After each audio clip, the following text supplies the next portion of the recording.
हर हर महादेव। शिव भक्तों, अब हम शुरू करेंगे शिव पुराण की अगली कथा का श्रवण। शिवलिंग की स्थापना, उसके लक्षण और पूजन की विधि का वर्णन तथा शिव पद की प्राप्ति कराने वाले सत्कर्मों का विवेचन। शिव पुराण की कथा का श्रवण करने से पहले हमारे चैनल को सब्सक्राइब करना ना भूलें। ऋषियों ने पूछा, सूत जी, शिवलिंग की स्थापना कैसे करनी चाहिए, उसका लक्षण क्या है तथा उसकी पूजा कैसे करनी चाहिए, किस देश काल में करनी चाहिए और किस द्रव्य के द्वारा उसका निर्माण होना चाहिए। सूत जी ने कहा, महर्षियों, मैं तुम लोगों के लिए इस विषय का वर्णन करता हूँ। ध्यान देकर सुनो और समझो। अनुकूल एवं शुभ समय में किसी पवित्र तीर्थ में, नदी आदि के तट पर अपनी रुचि के अनुसार ऐसी जगह शिवलिंग की स्थापना करनी चाहिए जहां नित्य पूजन हो सके। पार्थिव द्रव्य से, जलमय द्रव्य से अथवा तेजस पदार्थ से अपनी रुचि के अनुसार कल्पोक्त लक्षणों से युक्त शिवलिंग का निर्माण करके उसकी पूजा करने से उपासक को उस पूजन का पूरा पूरा फल प्राप्त होता है। संपूर्ण शुभ लक्षणों से युक्त शिवलिंग की यदि पूजा की जाए तो वह तत्काल पूजा का फल देने वाला होता है। यदि चल प्रतिष्ठा करनी हो तो उसके लिए छोटा सा शिवलिंग अथवा विग्रह श्रेष्ठ माना जाता है, और यदि अचल प्रतिष्ठा करनी हो तो स्थूल शिवलिंग अथवा विग्रह अच्छा माना जाता है। उत्तम लक्षणों से युक्त शिवलिंग की पीठ सहित स्थापना करनी चाहिए। शिवलिंग का पीठ मंडलाकार यानी गोल, चाकोर, त्रिकोण अथवा खाट के पाए की भांति ऊपर नीचे मोटा और बीच में पतला होना चाहिए। ऐसा लिंग पीठ महान फल देने वाला होता है। पहले मिट्टी से, प्रस्तर आदि से अथवा लोहे आदि से शिवलिंग का निर्माण करना चाहिए। जिस द्रव्य से शिवलिंग का निर्माण हो उसी से उसका पीठ भी बनाना चाहिए। यही स्थावर यानी अचल प्रतिष्ठा वाले शिवलिंग की विशेष बात है।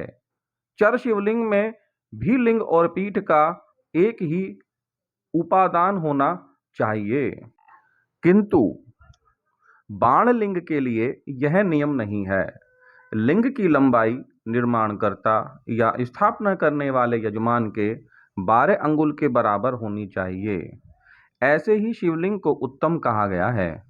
इससे कम लंबाई हो तो फल में कमी आ जाती है, अधिक हो तो दोष की बात नहीं है। चरलिंग में भी वैसा ही नियम है। उसकी लंबाई कम से कम कर्ता के 1 अंगुल के बराबर होनी चाहिए। उससे छोटा होने पर अल्प फल मिलता है, किंतु उससे अधिक होना दोष की बात नहीं है। यजमान को चाहिए कि वह पहले शिल्प शास्त्रों के अनुसार एक विमान या देवालय बनवाए जो देवगणों की मूर्तियों से अलंकृत हो। उसका गर्भगृह बहुत ही सुंदर, सुदृढ़ और दर्पण के समान स्वच्छ हो। उसे 9 प्रकार के रत्नों से विभूषित किया गया हो। उसमें पूर्व और पश्चिम दिशा में 2 मुख्य द्वार हों जहां शिवलिंग की स्थापना करनी हो। उस स्थान के गर्त में नीलम, लाल वैदुर्य, श्याम, मरकत, मोती, मूंगा, गोमेद और हीरा, इन रत्नों तथा अन्य महत्वपूर्ण द्रव्यों को वैदिक मंत्रों के साथ छोड़ें। सद्योजात आदि 5 वैदिक मंत्रों द्वारा शिवलिंग का 5 स्थानों में क्रमशः पूजन करके अग्नि में हविष्य की अनेक आहुतियां दें। परिवार सहित मेरी पूजा करके गुरु स्वरूप आचार्य को धन से तथा भाई बंधुओं को मनचाही वस्तुओं से संतुष्ट करें। याचकों को जड़ यानी स्वर्ण, ग्रह एवं भू संपत्ति तथा चेतन यानी गो आदि वैभव प्रदान करें। स्थावर जंगम सभी जीवों को यत्नपूर्वक संतुष्ट करके एक गड्ढे में स्वर्ण तथा 9 प्रकार के रत्न भरकर सद्योजाति वैदिक मंत्रों का उच्चारण करके परम कल्याणकारी महादेव जी का ध्यान करें। तत्पश्चात नाद घोष से युक्त महामंत्र ओमकार का उच्चारण करके उक्त गड्ढे में शिवलिंग की स्थापना करके उसे पीठ से संयुक्त करें। इस प्रकार पीठ युक्त लिंग की स्थापना करके उसे नित्य लेप यानी दीर्घ काल तक टिके रहने वाले मसाले से जोड़कर स्थिर करें। इसी प्रकार वहां परम सुंदर वेर यानी मूर्ति की भी स्थापना करनी चाहिए। सारांश यह है कि भूमि संस्कार आदि की सारी विधि जैसी लिंग प्रतिष्ठा के लिए कही गई है, वैसी ही वेर प्रतिष्ठा के लिए भी समझनी चाहिए।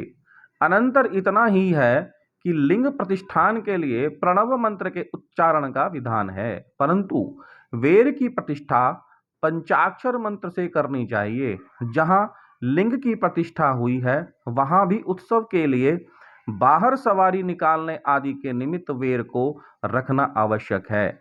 वेर को बाहर से भी लिया जा सकता है, उसे गुरुजनों से ग्रहण करें। बाह्य वेर वही लेने योग्य है जो साधु पुरुषों द्वारा पूजित हो। इस प्रकार लिंग में और वेर में भी की हुई महादेव जी की पूजा शिव पद प्रदान करने वाली होती है। स्थावर और जंगम के भेद से लिंग भी दो प्रकार का कहा गया है। वृक्ष लता आदि को स्थावर लिंग कहते हैं और कृमि कीट आदि को जंगम लिंग। स्थावर लिंग की सींचने आदि के द्वारा सेवा करनी चाहिए और जंगम लिंग को आहार एवं जल आदि देकर तृप्त करना उचित है।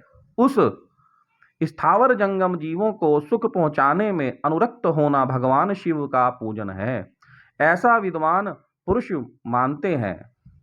यों चराचर जीवों को ही भगवान शंकर के प्रतीक मानकर उनका पूजन करना चाहिए। इस तरह महालिंग की स्थापना करके विविध उपचारों द्वारा उसका पूजन करें। अपनी शक्ति के अनुसार नित्य पूजा करनी चाहिए तथा देवालय के पास ध्वजारोपण आदि करना चाहिए। शिवलिंग साक्षात शिव का पद प्रदान करने वाला है अथवा चरलिंग में षोडशो उपचारों द्वारा यथोचित रीति से क्रमशः पूजन करें। यह पूजन भी शिव पद प्रदान करने वाला है। आवाहन, आसन, अर्घ, पाद्य, पाद्यांग, आचमन, अभ्यंग पूर्वक स्नान, वस्त्र एवं यज्ञोपवीत, गंध, पुष्प, धूप, दीप, नैवेद्य, तांबूल समर्पण, निराजन, नमस्कार और विसर्जन, ये 16 उपचार हैं। अथवा अर्घ से लेकर नैवेद्य तक विधिवत पूजन करें। अभिषेक, नैवेद्य, नमस्कार और तर्पण, ये सब यथाशक्ति नित्य करें। इस तरह किया हुआ शिव का पूजन शिव पद की प्राप्ति कराने वाला होता है। अथवा किसी मनुष्य के द्वारा स्थापित शिवलिंग में, ऋषियों द्वारा स्थापित शिवलिंग में, देवताओं द्वारा स्थापित शिवलिंग में, अपने अपने आप प्रकट हुए स्वयंभू लिंग में तथा अपने द्वारा नूतन स्थापित हुए शिवलिंग में भी उपचार समर्पण पूर्वक जैसे तैसे पूजन करने से या पूजन की सामग्री देने से भी मनुष्य ऊपर जो कुछ कहा गया है वह सारा फल प्राप्त कर लेता है। क्रमशः परिक्रमा और नमस्कार करने से भी शिवलिंग शिव पद की प्राप्ति कराने वाला होता है। यदि नियम पूर्वक शिवलिंग का दर्शन मात्र कर लिया जाए तो वह भी कल्याणप्रद होता है। मिट्टी, आटा, गाय के गोबर, फूल, कनेर, पुष्प, फल, गुड़, मक्खन, भस्म अथवा अन्न से भी अपनी रुचि के अनुसार शिवलिंग बनाकर तदा अनुसार उसका पूजन करें। अथवा प्रतिदिन 10,000 प्रणव मंत्र का जप करें अथवा दोनों संध्याओं के समय एक एक सहस्त्र प्रणव का जप किया जाए। यह क्रम भी शिव पद की प्राप्ति कराने वाला है, ऐसा जानना चाहिए। जप काल में मकारांत प्रणव का उच्चारण मन की शुद्धि करने वाला होता है। समाधि में मानसिक जप का विधान है तथा अन्य सब समय भी उपांशु जप ही करना चाहिए।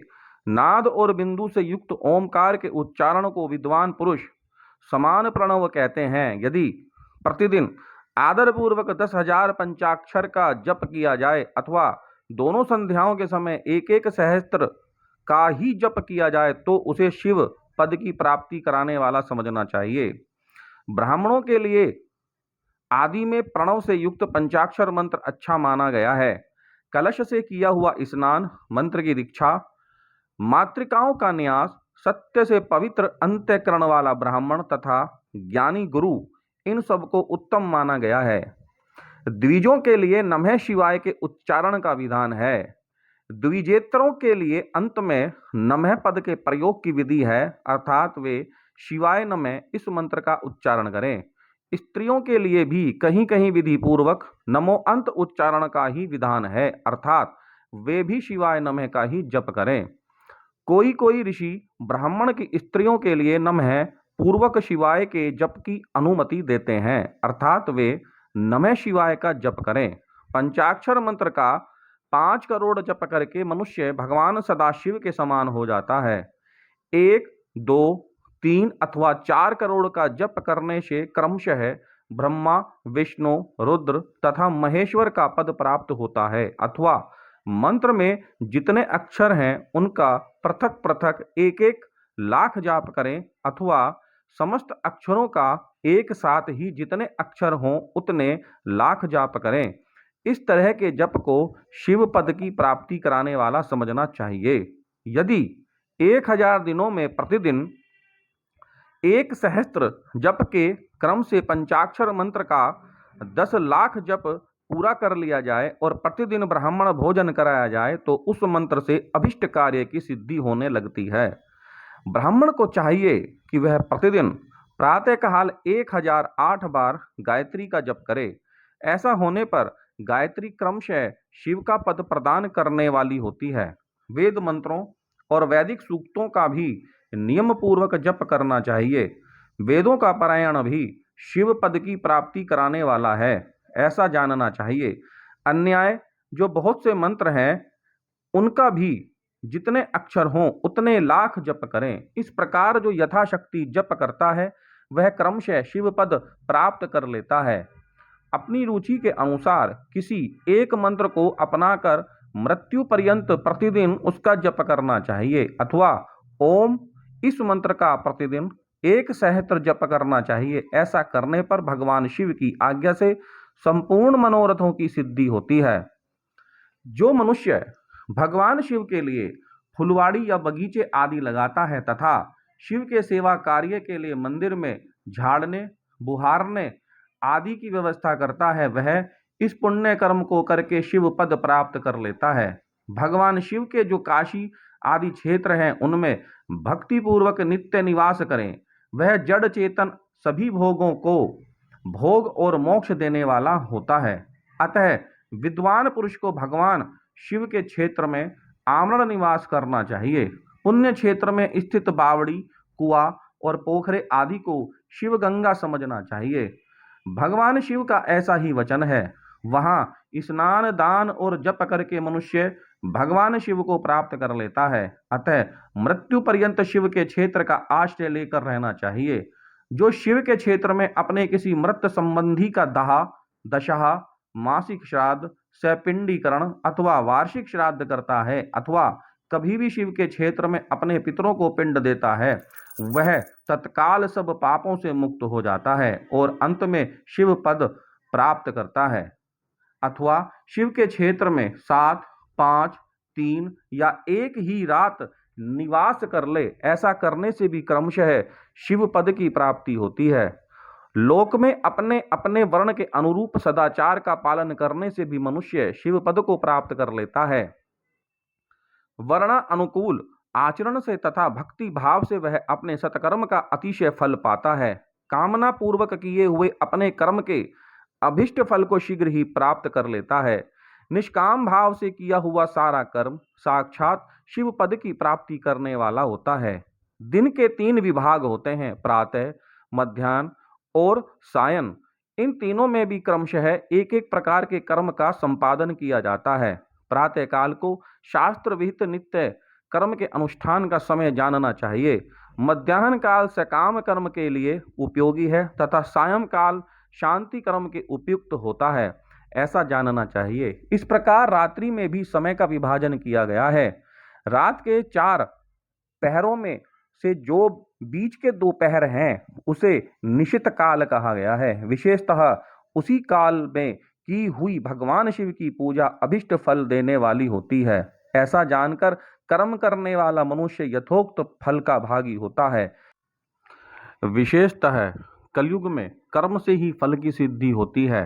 अपने अपने अधिकार के अनुसार ऊपर कहे गए किसी भी कर्म के द्वारा शिव आराधन करने वाला पुरुष यदि सदाचारी है और पाप से डरता है तो वह उन कर्मों का पूरा पूरा फल अवश्य प्राप्त कर लेता है।